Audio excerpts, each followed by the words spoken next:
Hello, welcome back to the Harmony Inspired Health podcast, or to the Ayurveda and Women's Health Sisterhood if you're watching this live from our Facebook community. And if you're not in there, please come and join us. We love to carry on the conversations in there well after the podcast is over. So yeah, please join us there. So today we've got a really exciting topic that I am sure is going to be of interest to so many of you beautiful women and men if you're listening.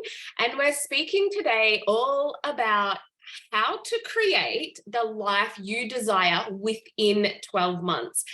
And to help us out on this topic is the beautiful Emma Windle, who is a corporate accountant turned successful yoga studio owner, international retreat host, Ayurveda lifestyle and wellness coach, and Lululemon ambassador. And she has transitioned from a corporate accountant to all of those beautiful, wonderful things all within 12 months and is generating such great success and happiness from everything she is doing. So she is the right person to really help us learn how we can do the same for ourselves. Emma will be sharing her story and helping you answer those tough questions on how to create the life that you desire. So I'm so excited to have you here, Emma. Thank you so much for joining us. Hi, Harmony. How are you? I'm so good, thank you. Yeah, thank you so much for having me. It's really exciting to be a part of this, and even you saying that it has just been an absolute whirlwind, amazing last year. So excited to share it with everyone. It certainly has been a whirlwind, and I'm so excited for you. Like I cannot be more excited to share this story because I think it's so inspirational. And we always think, oh, it only happens to those type of people that can do this and that and all of that. But I mean, you're one of us, Em. Yeah, absolutely. Yeah. Yeah, local Gold Coast girl, an Ayurveda Alchemist alumni, like you're truly one of us. So I'm so excited to be able to share your wisdom with us today. But as you know, I always start with my rapid inspiration questions. So can you please inspire us with what your superpower is? Oh, my superpower. I think my superpower would be seeing the positivity in every situation. And even if it doesn't seem like such a positive situation, there's always a lesson in it, which leads to growth. So I think, that would have to be my superpower. Beautiful. And I'm sure we'll get more into that a bit later because I know within the 12 months, it's been a whirlwind and I know it hasn't been without its challenges. So we will definitely get into that as well. Now, who or what is inspiring you at the moment? I think what's inspiring me is probably the local community. So Balance Yoga Studio, my business partner and I, we opened it around 7 months ago. And we didn't anticipate to have such a community that we have now. And going into the studio usually on a daily basis and seeing the people there and the feedback that they're giving me and how it's changing their lives and, what they're getting from it, it's so inspiring. And really, makes me happy. Absolutely. And I can vouch for that because I go to classes there and it is an amazing community. And I also remember when you first opened, you were in a much smaller space and like within a month or so, you had to get a huge space to fit the whole community. And so that's another exciting thing we'll touch on as well. And so what's your favorite quote or mantra? I'd say my favorite quote would be, luck is when preparation meets opportunity. So I think even if there's something that you would like to do in the future but you can't see it happening, but prepare yourself for it because the opportunity will come up. Absolutely. I love that because we can't always rely on just luck or just sitting there manifesting and wishing our way to success. It really does take opportunity, inspired action, a bit of luck sometimes, a bit of positive mindset and manifestation. And I think as well, taking one step in the direction that you want to go in, all of a sudden, the path unfolds and then you find yourself creating or doing amazing things that you wouldn't have even thought of at the start. So just taking that first step and preparing yourself. Brilliant. Well, how about we start with you sharing your journey of transitioning from an accountant to a yoga studio owner, retreat host, and Ayurveda lifestyle and wellness coach, and what inspired you to make these bold career shifts?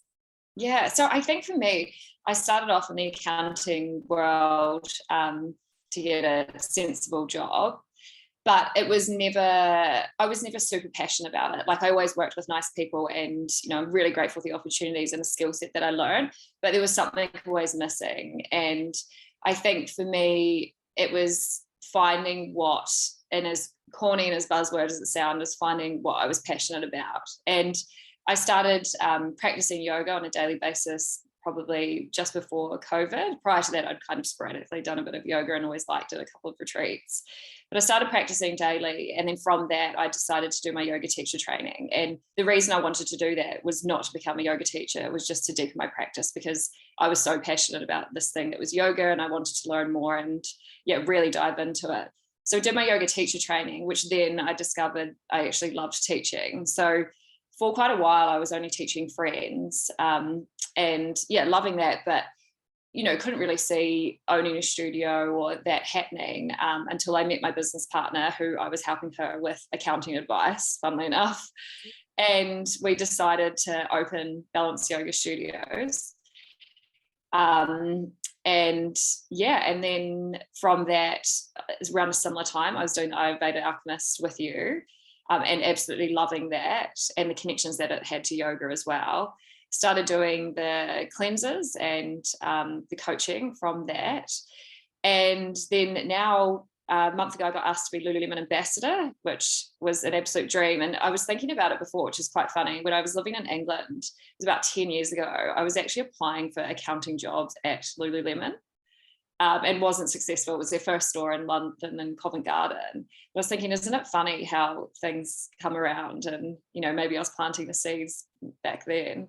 Absolutely. And I think that's really important to note. Like, you have achieved all of this within 12 months, but if you actually look at when maybe perhaps universal seeds were planted, that's 10 years ago that you applied for a job. You had that connection to Lululemon, and you had that will and desire to be part of that community. And just by applying and connecting to that community 10 years ago, it's come full circle. And even better than doing accounting, you're now their ambassador. So amazing. Working alongside them, which is it's really cool. And then also with the retreats, we've everything's kind of just happened organically and happened quite easily. So we're off to Bali in 2 weeks to host our first retreat. And they're actually going to Central America over Christmas time to suss out a spot for our retreat next year. So, if you look at that, we went back to the start of a year ago and said, okay, this is what you're going to be doing, that would be quite overwhelming. But how it's happened and how it's just, broken down in chunks, and slowly one thing's led to another, it's just unfolded smoothly. And it's, like I said before, it's that taking that first step, and then the pathway unfolds. And, you hear people say that, and I used to hear people say this, and I'd be like, oh, find your passion, it'll all unfold, take one step. And I'm like, I don't know. I don't know if that's real, but it actually is. And can be done. Absolutely. And I even remember when you first were opening your studio, like the hesitation there, and there was like, I should do it, should I not? And I'm like, it looked great on paper, and I was like, just go for it. And there was so much hesitation. And that was, like you said, only 7 months ago. And within that 7 months, how quickly things have unfolded, because I truly believe what is meant for you will happen for you, and you may get in your own way, and it may take a lot longer to manifest. But if you stay true to your dharmic path, if you stay true to what you are here to do in this world, then it will unfold for you. And I feel that we can sometimes slow down the process by getting in our own way more often than not. Yeah. And I think as well, like, there's been a lot of opportunities that have come up, and old me, let's say, would have seen some of these opportunities and been like, no, I'm not ready for that. Whereas I've just allowed myself to be open and be like, right, let's do it. It might not be perfect, but let's give it a go and see. And, things aren't necessarily perfect, but they usually work out really well and lead to other opportunities. So I think it's, allowing yourself to be open to that too.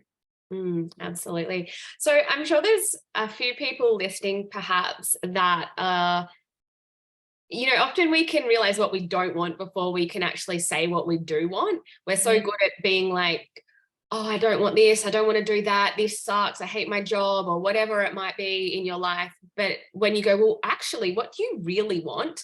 You're like, oh, well, what do I really want? I know what I don't want, but they can't articulate what they actually truly want because they haven't given themselves the space to really think about it without letting their fears come in to say, oh, you could never do that anyway.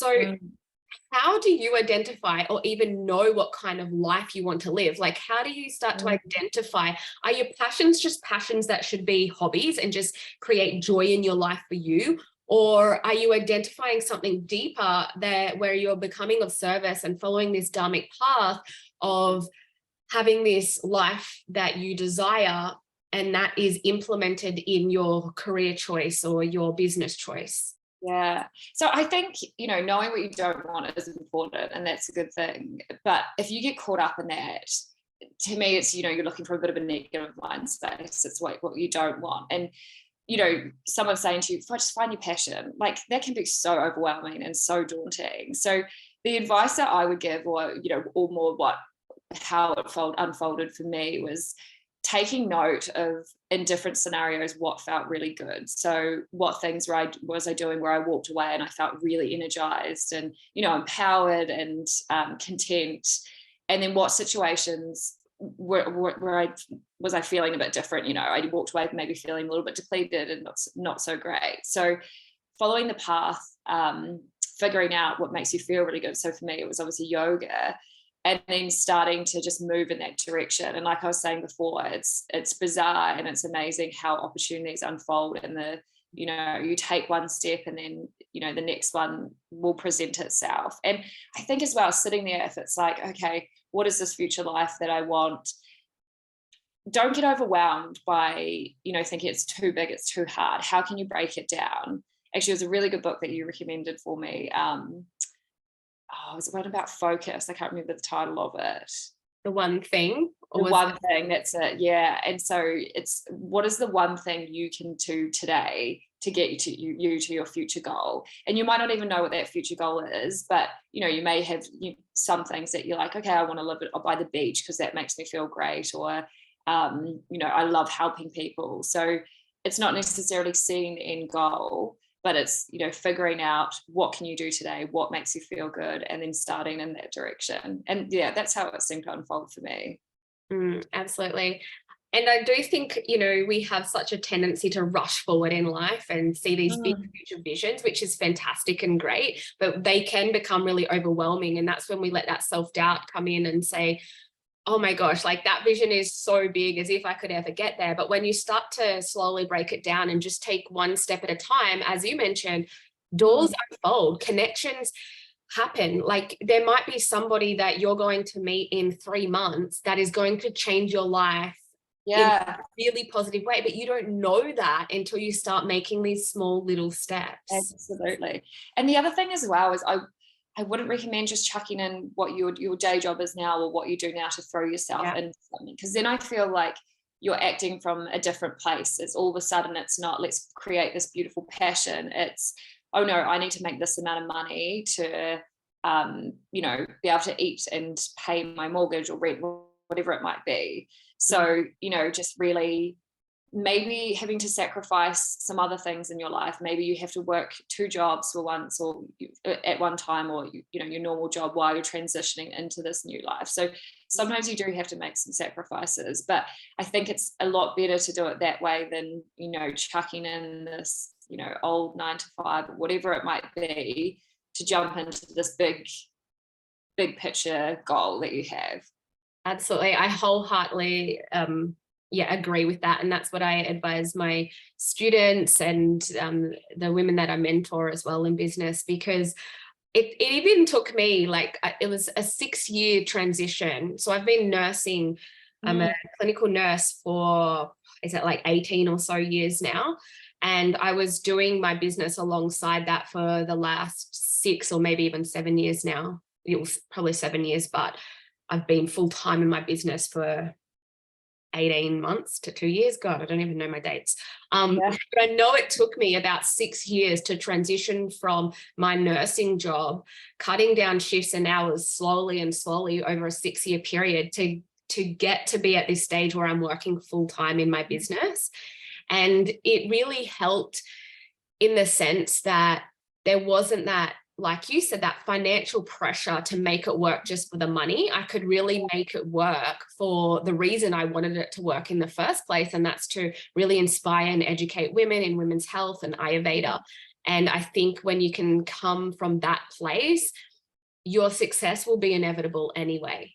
And absolutely, yeah. There's no rush to the finish line, because if this is your life's work, if this is your purpose, your dharmic path, there is no end goal, there is no rush. So just take it a step at a time and show up with full compassion and empathy for yourself, for your business, and for those people that you want to serve, and take it slow and it will happen. Your success is inevitable.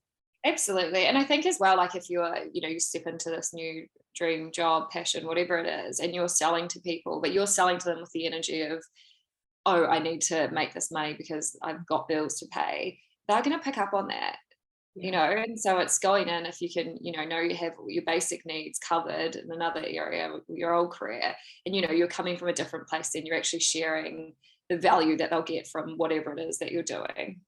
Absolutely. So, and creating the life that you desire often involves taking brave and daring steps, as we have been talking about. So what are some of the challenges that you faced during this transformation, and how did you overcome them? Yeah. So I think for me, probably the biggest challenge was at the start, right before before we'd even decided to open the studio, and I was contemplating whether it was a good idea or not. And there was a voice in me that was telling me, no, don't do it. It's too scary. Stick to your accounting world. That's secure and safe. But, growth doesn't happen from that. And if you don't take these chances, then your life's just going to stay the same. So you have to do something differently if you want to, create the life that you want. So for me, what I like to do is to consider, what is the worst possible thing that could happen here? So you'll remember probably quite well, I had a bit of a panic moment, little meltdown before deciding to open it. Or actually when we had decided to open it and we're going through the process of getting things organized. But, I just had to sit back, and the advice I always give myself and to my friends and family is, what is the worst possible thing that could happen? So the worst possible thing that could happen is that it fails. And what does that mean? It means I've tried, I've probably learned a lot, maybe lost a little bit of money, but, you can rebuild that. But I've given it a go. And, the opposite side to that is, well, what could you achieve? And, what could you make? You could make something amazing. And are you going to sit there in a couple of years saying, oh, I should have done that and I really regret it? So, if the worst case scenario is really not that bad, what have you got to lose? Like a little bit of time, a little bit of money, gain a whole lot, just give it a go. Absolutely.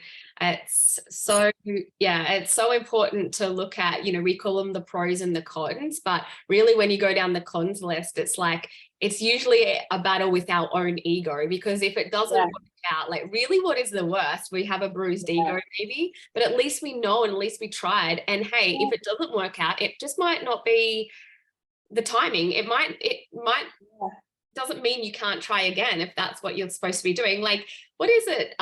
J.K. Rowling's got knocked back about, I don't know the numbers. I'm not going to stuff this up, but like 1 billion trillion times. We'll just go with that number because I know I'll stuff up a legitimate number.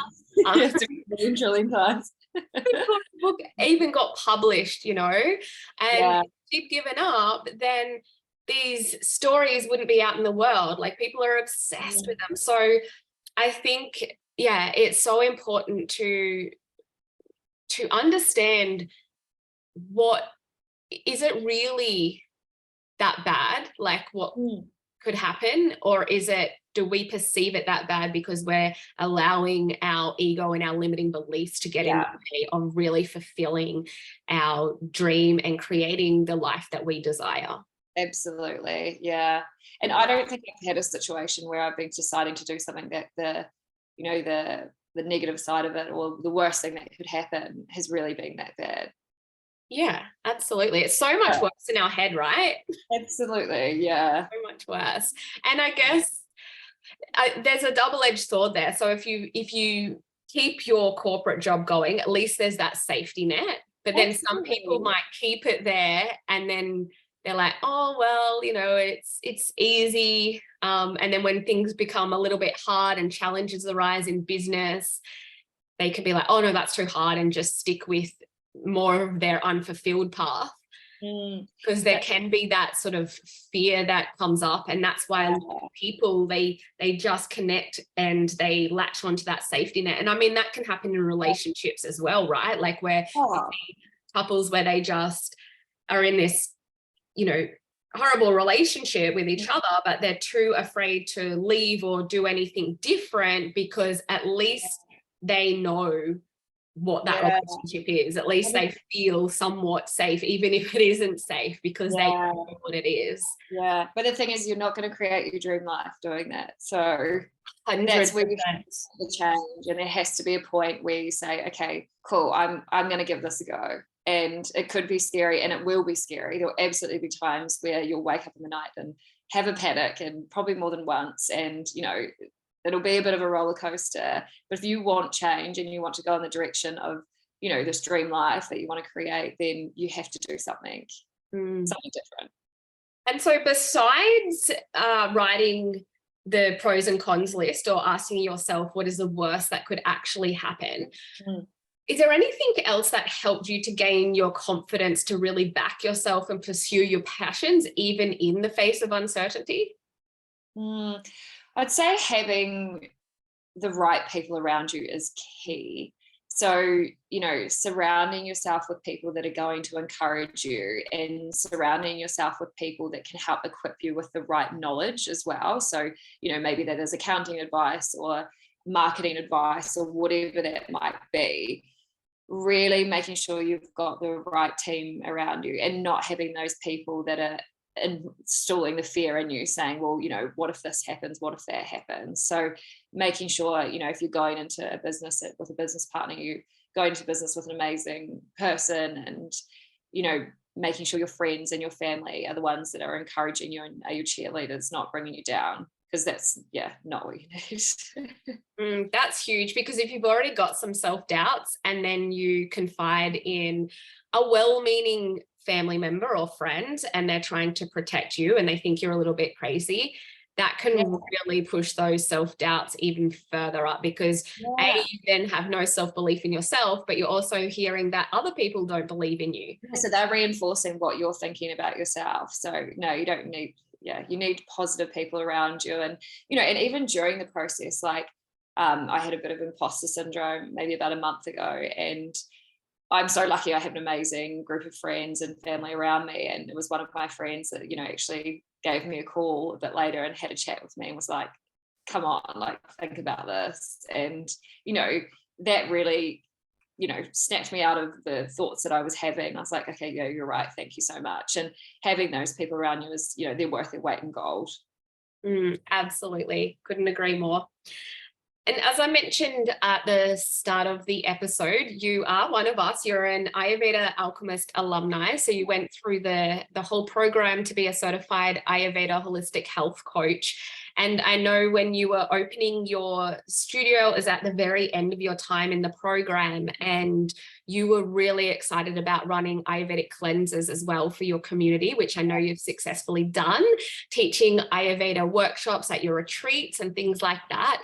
So can you share a bit more about how the Ayurveda Alchemist program had played a significant role in your life's transformation, and a little bit more about how it impacted your journey and shaped the approach to creating the life that you desire?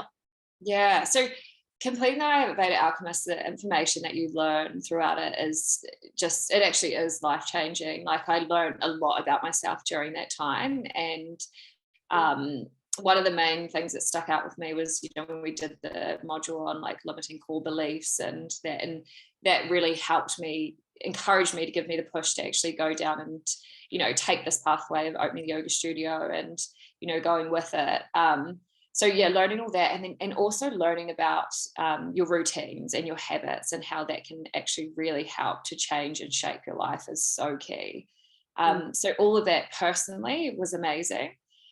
To me, the program and your Ayurveda and learning about it, it just makes so much sense. It's simple and it makes so much sense. So running the cleanses with people in the studio and doing workshops is, you see people when you're talking through it and they have these light bulb moments, and you can see how it's actually going to change them long term. This isn't just a short term quick fix to, you know, help repair things in your life or your health or, you know, whatever it might be. This is actually, you know, long term solutions. And so running the cleanses, it's so fulfilling because the results that I see from clients is unbelievable. And the thing is that it's in all aspects of their life, and everyone's different. So we'll run the cleanse, which we run them for 7 days.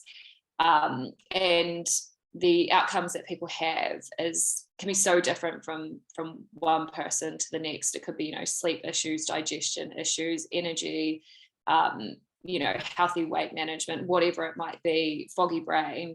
And so many people are having these amazing results, but in so many different ways. So it's really encouraging and really inspiring to be able to help people learn this. And I've seen how it's helped my life personally. And so to be able to help people with that, it's just, yeah, it's amazing.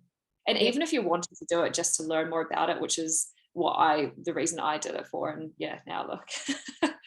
I know you always take it just that one extra step.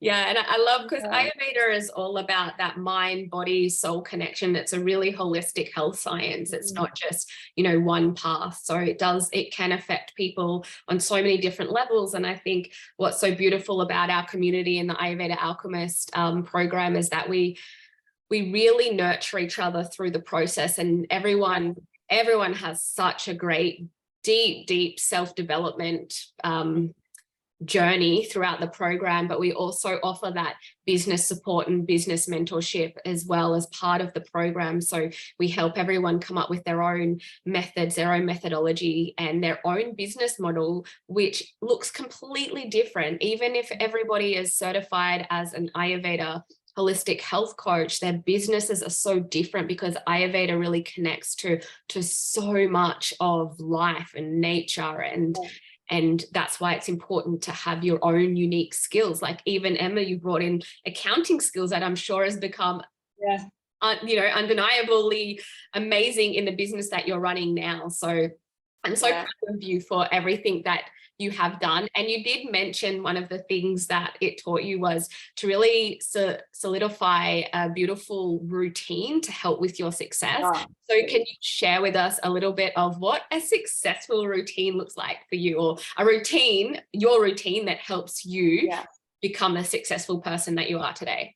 Yeah, so I have a morning and an evening routine, Dinacharya, we call it Ayurveda, and so my morning routine involves waking up before 6 a.m. So depending on what yoga class I'm going to, depends on what time I wake up. But you're waking up before 6 a.m., which I do now on the weekends as well, which past life didn't do that at all. Love to sleep in.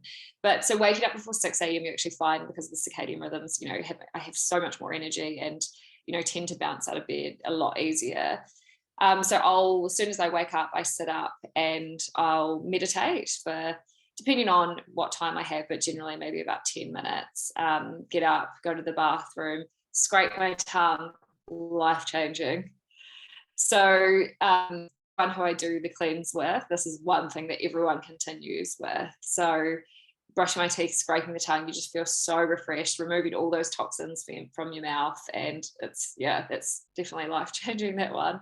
And then I'll come and I'll have a drink of hot water or tea that I'll generally take with me.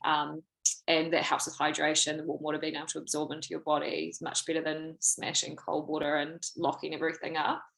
And then, I go to yoga in the morning. So moving my body. If it's not yoga, then a walk or something like that. But moving my body. And then after I do that, I like to treat myself with, going out for a tea or whatever it might be. So Yeah, and it's just doing that in the morning as well, giving that time back to myself really sets me up for my day. And I don't feel like, when I used to live in England, I would wake up, I'd have to be at work, say at 8, I would literally wake up at 7:30. I would be, put myself into my sympathetic nervous system, be in that stress state, quickly shower, put my clothes on because I snooze my alarm twice, grab a cold smoothie, which isn't going to help with my digestion, drink it not mindfully in the car on the way to work. And I'm just putting myself in that stress state. So starting the day in the opposite way, the rest and digest parasympathetic nervous system, just sets you up for the day, and it keeps me calm and really clear and focused, which is great. And then evenings, having dim lights, so throughout the house, so that helps to increase melatonin levels, which is key for sleep, and it's also a precursor for serotonin, the happy hormone. So making sure the lights are low, not having electronic devices around, reading usually before I go to bed, and lights off and trying to be asleep before 10 is key. And obviously life happens and you'll have different events and things on, so you can't do this every day, but I think it's what you do most of the time that matters, not all of the time. But yeah, absolutely. And it is so life-changing. Our routines sound very similar, and it's such a difference. I mean, I have to drop kids to school and all of that in there, but it's pretty much exactly the same, and it just has made such a huge difference, because I used to be a real insomniac back in the day, and I hated sleep, because I would be like, oh, it's such a waste of time, I don't want to go to sleep, so it's always hard to go to sleep. And now I come 9:30, I am in bed, I am asleep. I love sleeping. I get a good rested night, and my body clock wakes up at 5 a.m. or just before 5 a.m. every morning. Same thing. Sleep hygiene's key, and good sleep is just crucial. Yeah. And daily routine, it really helps with that, because we are part of nature. We're not separate from nature, but our modern lives introducing electricity, which, has its positive and is great, but it also has impacted our hormonal shifts and our natural circadian rhythm. So when we can get our bodies into a state of routine and balance, it feels safe, and our hormones can be more regulated, including our sleep hormones, our awake hormones, our sex hormones, all of the hormones, and we just have a much better sleep-wake cycle. Yeah. So I want to ask you a little bit more about this Lululemon ambassadorship, because I know that it's, at time of recording, it's quite new, not when the podcast episode actually comes out. But it's such a remarkable milestone for you. And I loved how you said at the start that you had applied for an accounting job with Lululemon 10 years ago and unfortunately missed out, but now you're an ambassador. So how did this opportunity come about, and what does it mean to you in terms of your journey towards creating the life you desire? Yeah. So I met some of the team at the Gold Coast, Lulu, probably, I think it was about last Christmas time. We did a collaboration with Lulu and the Hilton, where we taught yoga at the Hilton for 2 mornings a week over the summer period, which was great. And so went into Lulu and met some of the team there and just really got along with them. They subsequently invited me to a planning session where there was about 40 people doing similar things within the local community, some really amazing people that, have opened gyms, ice baths, running breath work, really cool things in the health and wellness space. So we did this planning session. We had a Pilates class, we did ice baths, wrote down some goals, and they walked us through this planning session, which Lulu does in the community now. It used to be just with their team members, which is absolutely amazing. It's really cool. And then from that, they asked me into the store a few weeks later and had a coffee, and they asked me to be the yoga ambassador. I couldn't believe it at all. It's just such a dream, and I've loved Lulu for such a long time, and that's why I was applying for jobs when I was in England at the first London store that they had there about 10 years ago. I love the product, but I loved also the values and the things that Lululemon do in the community, and it's really amazing. So it still feels, I'm so excited about it, and I'm so honoured to be asked. And yeah, just an amazing experience. So if people don't know, most of the stores, they have 3 ambassadors. They have one for yoga, one for training, and one for running. They don't really have much of a marketing budget. They use the ambassadors to, I guess, promote Lulu within the community, but to build that community and educate people around health and wellness, and around Lulu as well. And their products are just phenomenal. The quality of them, the R&D that goes into it, and the fabrics that they've produced, that's theirs, is yeah, it's amazing. I feel like as soon as you buy a pair of Lululemon leggings, you don't get any others. True. I love my Lulu. Yeah, no, they're so good. But yeah, so working with them now as ambassador, where like I'll be doing events with them in the community. I'm also looking at hosting a few events, so watch this space. There'll be a few cool things coming about, and yeah, looking at doing some events for charity. So yeah, and getting more people. Like my aim for it is I just want more people doing yoga, because the benefits that it has, that it's had on my life, and my friends that do yoga as well, is just been phenomenal, and especially for mental health and overall wellness, it's incredible. So if I can use this time being Lululemon ambassador to help spread that throughout the community, I'll feel very happy at the end of this year. Yeah, amazing. I'm so excited for you. It's just been like a whirlwind 12 months, but a perfect 12 months. Like, it's just beautiful going from just you weren't even really teaching yoga, but you've done some yoga teacher training, and then you started the Ayurveda Alchemist program. I mean, you actually started off as one of my clients, didn't you? That's how we met. I did. Yeah. And then you're like, oh, I want to learn more about Ayurveda. I'm like, join the Ayurveda Alchemist. And do you remember, Harmony, the book that you gave to me, and you said, oh, this is our textbook, one of them? Yeah. And I looked, I was like, I've got that at home. I bought that when I was living in England, like probably 10 or 8, 9 years ago, which again is just so bizarre. Another seed planted. It just was the timing. It was waiting for you for 10 years for you to actually open it and make it something of your life. Yeah. It's amazing. There's all these like serendipitous moments that happen in life. And at the time we just sort of, flog them off, whatever. Yes. I got that book. It was a waste of money. I never read it.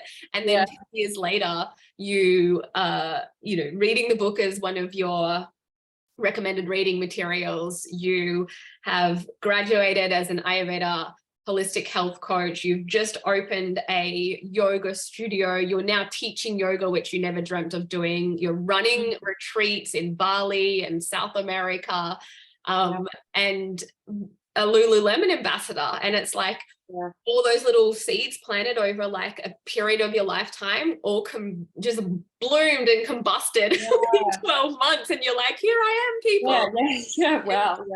And I think it's also important to note, like, whilst all that did just sort of boom within 12-month period, it is really important to remember that there were those little seeds planted all along your life's journey, because there's no such thing really as an overnight success. Things have happened in our life to get us to this point, and there's a lot of mindset shifts that have to happen. And even when you're in the position you're in now, where it feels like everything's opening up, it feels like you're really living on purpose, you're creating the life you desire, there's still fears that can be associated with that. So for one of our final questions, I would really like to talk about the mindset piece, and the mindset piece moving forward into success, because we can have this fear of failure, and a lot of people have that, but a lot of people don't realize they have a fear of success because they think it's maybe that they're not going to have enough time. Maybe people are going to think that, expect too much of them, or people think that they've changed, they've become a different person. There's so many reasons why people can fear that success.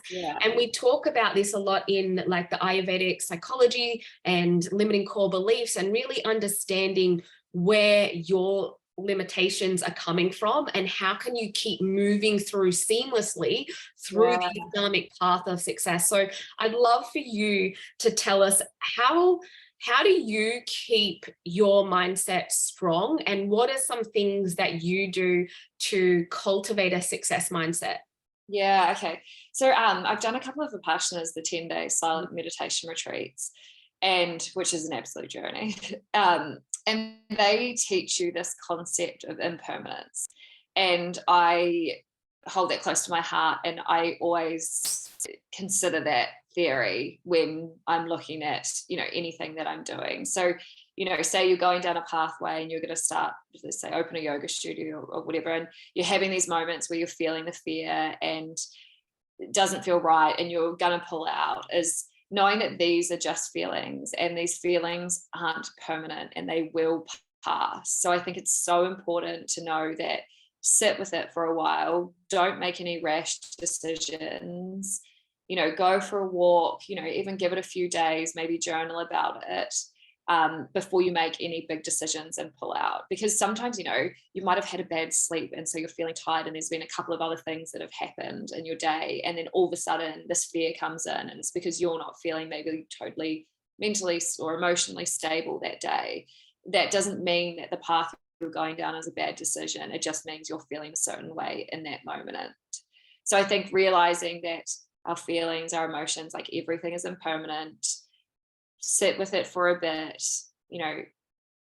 reflect on it, have conversations with people, the right people, if that helps, and then move forward before making any crazy decisions or, scaring yourself out of it. Perfect. So to wrap it up, Em, could you please share your top piece of advice or wisdom to our listeners, and especially for those who are seeking to create the life that they truly desire? Where do they start? Like, what is this one little pearl of wisdom you want to embark on them all? Yeah, I think just you're here in this life for one time. Like, why not just give it a go and start to really connect with your body and notice what feels good when you're doing certain things, and then just go from there. But you've got one life, one opportunity. Just, what's the worst that can happen? Just do it. Try it. Absolutely. I think that connecting back into your body is so important, and to ask yourself daily, like, how do I feel today? And how do I feel when I'm doing this? And how, if I'm not feeling amazing, what can shift? How can I either A, accept it, B, find a little bit more joy within the task or activity, or C, shift it completely, like committing, like get rid of it. And sometimes there's going to be things in life, we have to be realistic, that aren't joyful to do. Like, I don't particularly love cooking and cleaning and washing up and all of those type of things, but I will sometimes use them as a meditative practice, so that I'm focusing on my breath. So I'm doing some breath work as I'm doing those tasks. I'll listen to a podcast. I will share the duties with my family and we can chat while we're doing it. I'll listen to some beautiful music, dance around the kitchen as I'm doing it. Recently, I've had some disasters where I've blown up some food unintentionally, but these are all, oh my gosh. Yeah, don't ever try to cook khichdi in a rice cooker, guys. It doesn't work. I thought I was going to speed up. It doesn't work. Oh, it's so bad. But yeah, I think it's, if we can't find ways to shift our emotional standpoint in that task, so how we really feel, then at least just accept that we have to do it. And at the very least, just have that as part of it, as our acceptance, because acceptance is still a higher vibration than feeling crappy about it or procrastinating about it, whatever that may be. Absolutely. And there's basic needs that you need to fulfill, right? So like, your food, your shelter, warmth. And it's like, okay, well, maybe you need to still be doing this mundane job for a while that doesn't fulfill you, but you're working towards something bigger. So keep that in mind. And maybe you need to reframe things that don't feel so positive in your life, but know that you're still taking steps in the right direction. And often then those things that you don't necessarily like so much, they're not that bad, because you're seeing them as something different and you're working towards something bigger and better.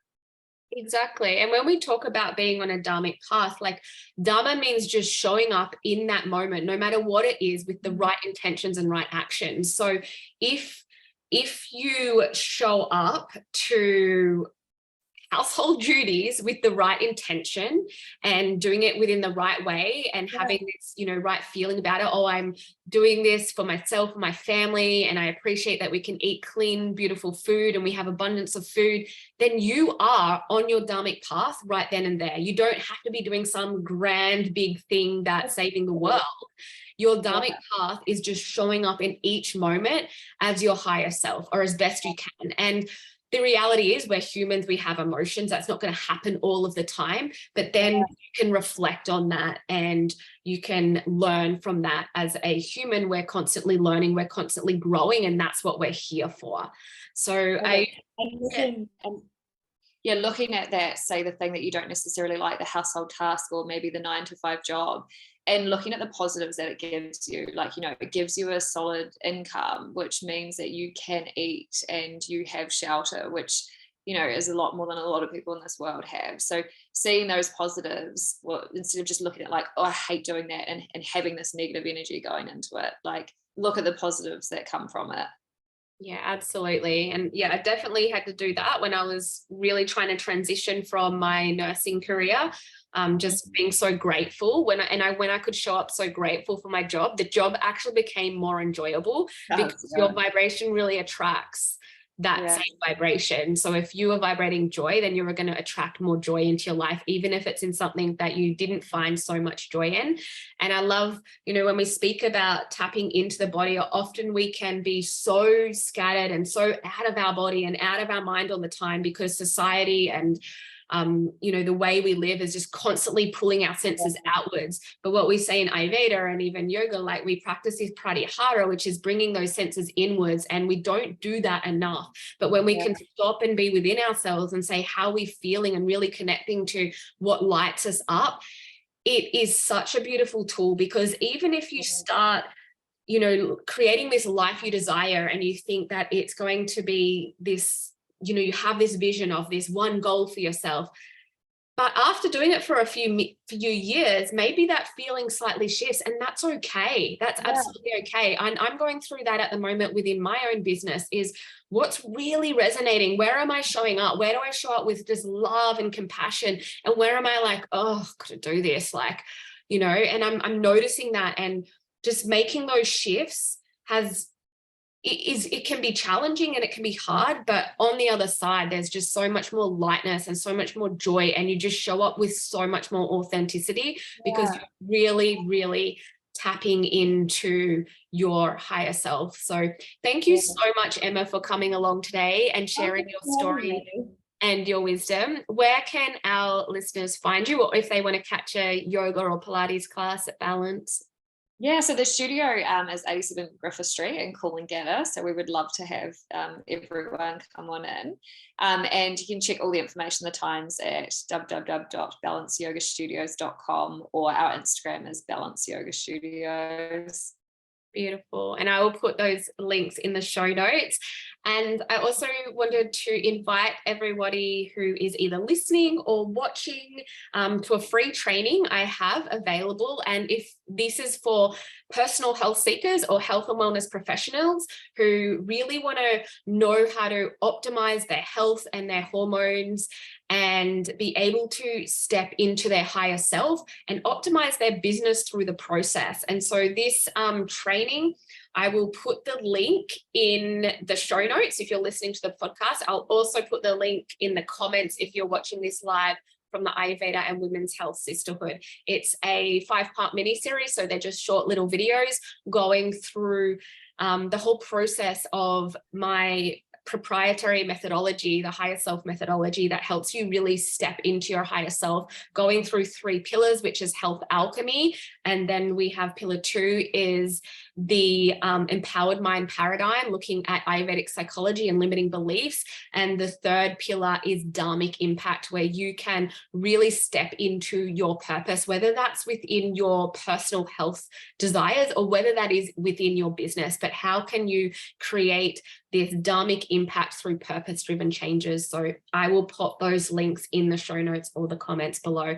Thank you so much, everybody, for listening and joining us. I hope you enjoyed the episode episode. If you did, we would love for you to take a little selfie, share it on your Instagram. Please tag us, Balance Yoga Studios, Harmony Inspired Ayurveda, or Harmony Inspired Health Podcast. And I look forward to chatting to you next time. Oh, and if you really loved it, you can go and give us a 5-star review. Thank you.